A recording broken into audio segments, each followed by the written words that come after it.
Hello everyone, সুপ্রভাত। আমি Rita, welcome back to my channel এয়ার ফ্যামিলি ব্লগসে তোমাদের সবাইকে স্বাগত ও ভালোবাসা জানিয়ে নতুন একটি ব্লগ শুরু করছি। আজকে বৃহস্পতিবার আর ঘড়ির কাঁটা এখন ঠিক 6টা। তো সকাল 6টা থেকে আজকে ভিডিওটা স্টার্ট করছি। আজকে অনেক সকাল সকাল উঠেছি, উঠে সংসারের আশিবাসি যা কাজ ছিল সেগুলোকে সমস্ত কিছুটা করে নিয়ে এই যে মেয়েকে ছাতু খুলে দিচ্ছি। ছাতু গুলে দিয়ে তারপর আমি স্নান সেরে একেবারে কাচাকুচি সমস্ত কিছু কমপ্লিট করে চলে এসেছি ছাদে জামা কাপড়গুলো মেলতে। কেননা এখন দুপুর হলেই বৃষ্টি আরম্ভ হচ্ছে, বৃষ্টির কোনো ঠিক থাকছে না। তো কোনো সময় দুপুরে হচ্ছে, কোনো সময় একটু বেলার দিকে হচ্ছে।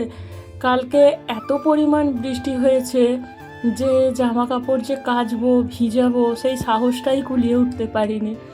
সমস্ত কালকের জামা কাপড়গুলোকে সব জড়ো করে রেখে দিয়েছিলাম। আজকে সকালবেলা ঘুম থেকে উঠতেই যেই দেখেছি যে সুন্দর একটা রোজ্জ্বলমল আকাশ, একেবারে সুন্দর ঝরঝরে, মনটাকেও একেবারে ঝরঝরে ফুরফুরে করে নিয়ে একেবারে ঘরের কাজ করতে আরম্ভ করে দিয়েছি। আবার তার উপরে আজকে বৃহস্পতিবার, আজকে তো একটু তাড়াতাড়ি সকাল সকাল উঠে সমস্ত কাজ বাজ সমস্ত কিছু সারতে হবে। তো এইদিকে আমার সমস্ত বাসি ঘরদোর সমস্ত কিছু গুছানো হয়ে গেছে। আর এই দিকে এই যে জামা কাপড়গুলোকে কেচে নিয়ে তারপর এখানে শুকুর দিতে চলে এসেছি। যতটা শুকোক আর না শুকোক, জলটা ঝরে গেলেও অনেকটা উপকার হয়। তারপর ঘরে যেখানে খুশি দিয়ে দিলে শুকোতে বেশিক্ষণ লাগবে না, মেন জল ঝরাটাই মেন। আর এত সকালবেলায় তাড়াহুড়ো যে বালতি না নিয়েই বেরিয়ে যাচ্ছি। তো ওখানে দেখতেই পেলে জামা কাপড়গুলোকে তো সব কিছুটা শুকুর দিয়ে দিলাম। এইবারে ঠাকুর করে রোদ্দুরটা উঠলে হয়। তারপরেই দেখো চলে এসেছি এখানে ঠাকুরের বাসন মাজতে। আমি এই সপ্তাহে এই একটা দিনই আমি ঠাকুরের সমস্ত বাসন কোসন সমস্ত বার করি।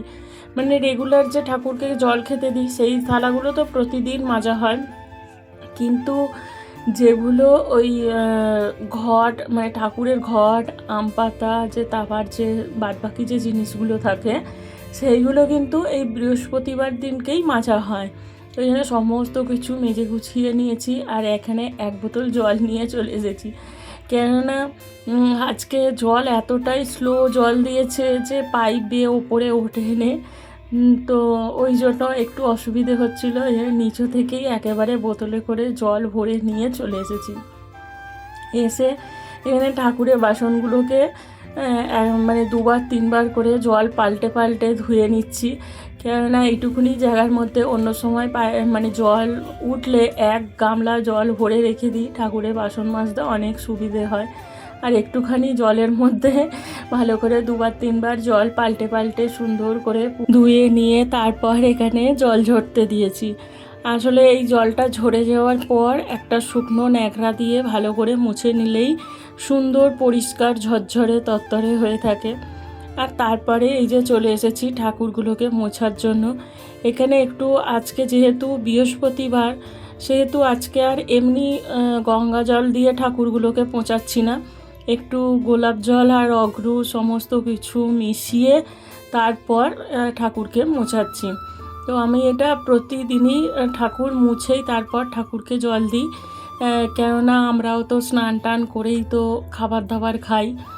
ঠাকুরের ক্ষেত্রে তো ঠাকুরগুলোকে আমি যেহেতু পটের ঠাকুর, তো ওই জন্য আমি প্রতিদিন তো স্নান করাতে পারি না। তো এমনি ন্যাকড়া ভিজে ন্যাকড়া করে এই যে ঠাকুরের আলাদা করে ন্যাকড়া রেখে দিয়েছি, সেতে করে মুছে তারপর আমি ঠাকুরকে জল দিই। তো আজকে যেহেতু বৃহস্পতিবার, তো বৃহস্পতিবারে পুজোটা প্রত্যেকটাই তোমাদের সঙ্গে শেয়ার করছি। এরকম টুকিটাকি যেটুকু আমি রেমেডি জানি সেটুকুই আমি শেয়ার করছি তোমাদের সঙ্গে। তা এখানে ঠাকুরগুলোকে পুজো নিয়ে হাতে একটু গন্ধ সেন্ট একটু মেখে নিলাম, কেননা ঠাকুর একটু সুন্দর গন্ধ একটু ভালোবাসে, তো ওই জন্য একটু গন্ধ হাতে লাগিয়ে নিলাম। আর ওটা নিজেরও একটা ফ্রেশ মনে হয়, সুন্দর লাগে। আর আজকে ঠাকুরের জন্য দেখো বেল ফুলের মালা এনেছে।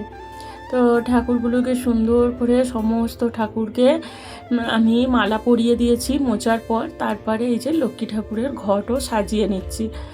আমি প্রথমে থালাতে একটু ধান দিয়েছি আর এই যে সিঁদুর লাগিয়ে দিচ্ছি। সিঁদুর লাগিয়ে দিয়ে তারপর এই যে ঘটেও সুন্দর করে ঠাকুরের চিহ্ন এঁকে নিচ্ছি। তো এই যে বৃহস্পতিবারে এইসব কাজগুলো একটু ধীরে সুস্থরে একটু করতে লাগে, তো ওই জন্য অনেক সকাল সকাল উঠতে হয় যেহেতু। আর সকালবেলা পুজোটা সেরে নিয়ে তারপর যদি আমি বাদবাকি রান্না বান্না বলো বা অন্য কোনো কাজে যদি আমি লাগি, তাহলে খুব কিন্তু নিজে থেকে খুব মনটা শান্তি লাগে যে পুজোটা হয়ে গেছে। ঠাকুর ভালো থাকা মানেই আমরা ভালো থাকবো। তো এইবারে আম পাতাটা সুন্দর দিয়েছে। আর সকালবেলা তাড়াহুড়োর চক্করে আমি কিন্তু পান পাতা তুলতেই ভুলে গেছি। আর এই যে এখানে দুব্বো শাকগুলো দিয়েছে, যেন মনে হচ্ছে যেন ঘাসের পুরো নুটিটাকে একেবারে চেপে ধরে তুলে নিয়েছে, মানে যেখান থেকে যা পেরেছে তুলেছে। তো সেইগুলোকে আবার সুন্দর করে বেছে ধুয়ে যেগুলো লাগার সেইগুলো নিচ্ছি, আর যেইগুলো ফেলে দেওয়ার সেইগুলো ফেলে দিচ্ছি। মেন আমি যেটা জানি যে দুব্বো শাকের 5টা পাতা থাকবে, সেই দুব্বো পাতাগুলোকে নিতে হয়। তো দেখে দেখে আমি দুব্বো পাতার যেগুলো 5খানা করে আছে সেইগুলোকেই নিচ্ছি। ধারে 2টো করে 4টে আর মাথার ওপরে একটা থাকবে, সেই রকম থেকে নিচ্ছি। তো জানি না, আমি যেটুকু জানি সেটুকুই তোমাদের সঙ্গে শেয়ার করছি। যদি কোনো ভুল যদি আমিও করে থাকি, তোমরা অতি অবশ্যই ভুলটা ধরিয়ে দেবে। আর এই যে সুন্দর করে দেখো ঘরটাকেও সাজিয়ে দিয়েছি, দিয়ে মায়ের সামনে ঘট বসিয়ে দিয়েছি। আর এখানে জল শাঁখটাকে সুন্দর করে রেখেও দিয়েছি। আসলে কি বলো তো, ছোটো জায়গা তো, ওই জন্য একটু অসুবিধে হয়। তো ঠাকুরের জন্য একটা সুন্দর করে ঘর তো তৈরি করেছি, কিন্তু এই যে একটা ঘরের মধ্যেই সমস্ত কিছু করতে হয়। তো এই জন্য ঠাকুরগুলোকে এরকম সুন্দর করে রেখে দিয়েছি। আগে তো জানো এই ঘরের মধ্যে বিছনা ছিল, তো ওই জন্য ঠাকুরগুলোকে উপরে তুলেছি। তো ইচ্ছে আছে, দেখি কতদূর কি হয়। তো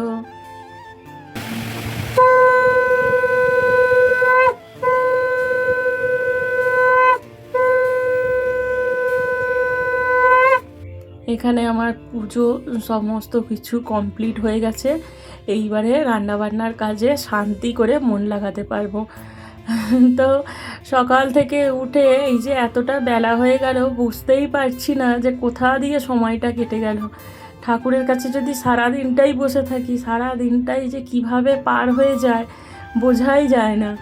তো এদিকে তো সংসারের কাজ তো করতেই হবে। মেয়ে খেয়ে দিয়ে স্কুল যাবে, তাই তারপরে ওর টিফিন আছে, বরের টিফিন আছে। তো মেয়ে ভাত খেয়ে স্কুল যায়, তো এই যে সমস্ত কিছু সব ব্যবস্থা করতে হবে। তো এইখানে আগেই ভাতটাকে বসিয়ে দিয়েছি। ভাত বসিয়ে দিয়ে এইখানে আলুগুলোকে সুন্দর করে ছাড়িয়ে নিচ্ছি। বটি করে ছাড়াতে গেলে অনেকটা দেরি হয়। আমার এই পিলারে করে আলু ছাড়ালে আমার তাড়াতাড়ি হয়ে যায়। তো যেই দিনকে আমার তাড়াতাড়ি থাকে সেই দিনকে আমি পিলারের সাহায্যেই আলু ছাড়িয়ে নিই। আসলে যে ছুরি দিয়ে কাটবো সেই জায়গাটাও নেই, তো ওই জন্য আমাকে বটি দিয়েই কাটতে হয়। কিন্তু এই যে এইদিকে ভাত বসিয়ে দিয়েই এইদিকে একদিকে ডাল বসিয়ে দিয়েছি, একদিকে ভাত বসিয়ে দিয়েছি, দিয়ে এই যে আলুগুলো তাড়াতাড়িভাবে ছাড়ানো হয়ে গেল। তারপরে এই যে আলুগুলোকে সুন্দর করে কেটেও নিয়েছি।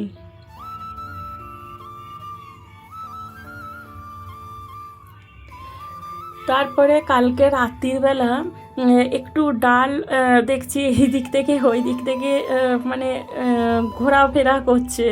তো একটু বুদ্ধি খাটিয়ে চললে কোনো কিছুটাই, কোনো জিনিসটাই নষ্ট হয় না, তাই না? তো ডালটাকে কালকে রাত্রিরে ভিজিয়ে রেখে দিয়েছিলাম। পোকা ধরেনি, যেহেতু আন্দুল থেকে নিয়েছি। আন্দুলের মানে গ্রসারি আইটেমগুলো এতটাই ভালো, তো ওই জন্যে একটুও পোকাও হয়নি, খারাপও হয়নি। কিন্তু ওই যে একটুখানি এইখান থেকে ওইখান থেকে ছড়ানো ছিটানো হচ্ছিল, তো সেটাকেই সুন্দর করে কালকে রাত্রিরে ভিজিয়ে রেখেছিলাম। আর আজকে সেটাই মিক্সারে দুপাক ঘুরিয়ে নিয়ে সেই বাটা ডালটাকে দিয়ে বড়া করে নিয়েছি। নিয়ে একদম আজকে সিম্পল মেনু। আজকে বড়া দিয়ে ঝাল করব আর ডাল করব। তো এইখানে দেখো সমস্ত মশলাপাতি দিয়ে দিয়েছি আলুগুলোকে লাল লাল করে ভেজে। আর যেহেতু ভালো আলু মানে চন্দ্রমুখী আলু, তো ওই জন্য একটু ভাজাতেই সুন্দর সিদ্ধ হয়ে যায়। আর জ্যোতি আলুগুলো একটু প্রেশার কুকারে সিদ্ধ করতে লাগে। তো এইখানে আলুগুলোকে ভাজা বসিয়ে দিয়ে জামা কাপড়গুলোকে একটু উল্টে পাল্টে দিতে গিয়েছিলাম, আর এখানে আলুগুলো একটু ধরে গেছে। তো পুরো মানে পুড়ে যায়নি, কিন্তু ওই লাল লাল হয়ে গিয়ে জাস্ট কড়ার গায়ে বসে গেছে। আর এই সুন্দর চাঁচা মেশিনটা দিয়ে সুন্দর করে আদাগুলোকেও ছেঁচে নিয়েছি। অনেকটা সুবিধে হয়েছে যে শিল পেতে তারপর শিলে বাটনা বাটা, তো এটা অনেকটা সুবিধা হয়েছে। দেখো তোমাদের সঙ্গে গল্প করতে করতে আমার তরকারিটা হয়েও গেছে। আর একটু জল জল রাখবো, তার কারণ হলো যেহেতু বড়া আছে সেহেতু সমস্ত কাইট ও টেনে নেবে, তো ওই জন্য একটু জল জল রেখেছি। তারপরেই দেখো ডালটাকে সাঁতলে নেব। ওই কড়াটাই ভালো করে ধুয়ে ঘষে মেজে সুন্দর করে নিয়ে ওতেই ডাল সাঁতলে নিয়েছি। ব্যাস, এখানেই আমার রান্নাবান্না সমস্ত কিছু কমপ্লিট হয়ে গেছে। এরপর ঘরের সমস্ত কাজবাজ তো হয়েই গেছে। এইবারে মেয়েকে স্কুল দিয়ে আসলেই আমার এখন অনেকক্ষণ রেস্ট। তো এখানে রান্না বান্না হয়ে গেছে, এখানে বর অফিস যাওয়ার জন্য রেডি, মেয়ে স্কুল যাওয়ার জন্য রেডি। ওদের দুজনের এই যে ভাত বেড়ে দিচ্ছি। তাহলে চলো ভিডিওটাও এখানে শেষ করছি। আজকের মতো টাটা।